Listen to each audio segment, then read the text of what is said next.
4 വർഷം യൂസ് ചെയ്ത റിയൽമിയുടെ ഫോണാണ് കേട്ടത്. ഫോൺ ചെറുതായിട്ട് പണി തന്നു തുടങ്ങിയപ്പോൾ തന്നെ നമ്മൾ വേറൊരു ഫോൺ ഓർഡർ ചെയ്തിട്ടുണ്ടായിരുന്നു. റിയൽമി P2 Pro ആയിരുന്നു. ബഡ്ജറ്റ് കുറച്ച് ടൈറ്റ് ആണെങ്കിലും ഫോണിൻ്റെ കാര്യത്തിൽ അഡ്ജസ്റ്റ് ചെയ്യാൻ പറ്റാത്തതുകൊണ്ട് ഫാസ്റ്റ് ഡെലിവറി ആയിരുന്നു കേട്ടോ ഫ്ലിപ്കാർട്ടിൽ കൊടുത്തിട്ടുണ്ടായിരുന്നത്. അതിൻ്റെ കളർ ഒരു പ്രത്യേക കളറാണ് കേട്ടോ, പാരറ്റ് ഗ്രീൻ എന്ന് കണ്ടു. അപ്പം എന്നാൽ പിന്നെ അതിനെ ഓർഡർ ചെയ്യാമെന്ന് പറഞ്ഞിട്ട് അത് ഓർഡർ പ്ലേസ് ചെയ്തു.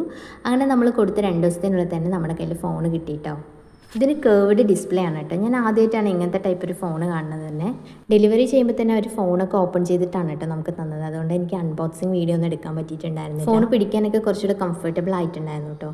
പിന്നെ ഇതിന് ബാക്ക് കവറായിട്ട് അതിന് തന്നെ നമുക്കൊരു ട്രാൻസ്പെറൻ്റ് ആയിട്ടൊരു കവർ വരുന്നുണ്ടായിരുന്നു. പിന്നെ ചാർജർ എന്ന് പറയുന്നത് C ടൈപ്പ് ചാർജറാണ്. 80 വാട്ടാണ് കേട്ടോ വരുന്നത്. നമുക്ക് പെട്ടെന്നൊക്കെ ചാർജ് തീർന്നു കഴിഞ്ഞാൽ ചാർജ് ചെയ്യുകയാണെങ്കിൽ പെട്ടെന്ന് ഫോൺ ചാർജ് ആവും. ഇതിൻ്റെ ക്യാമറയും നല്ല ക്യാമറയാണ് കേട്ടോ. അപ്പോൾ ഫോൺ നമ്മുടെ കയ്യിൽ കിട്ടുമ്പോൾ 28% ചാർജേ ഉണ്ടായിരുന്നുള്ളൂ. അപ്പോൾ ഞാൻ പോയിട്ട് ഇനി ചാർജ് ചെയ്യട്ടെ, എന്നിട്ട് വേണം എനിക്ക് ഓരോ ആപ്ലിക്കേഷൻസ് ആയിട്ട് ഇൻസ്റ്റാൾ ചെയ്യാൻ. അപ്പോൾ ഇത്രയേ ഉള്ളൂ. Thank you.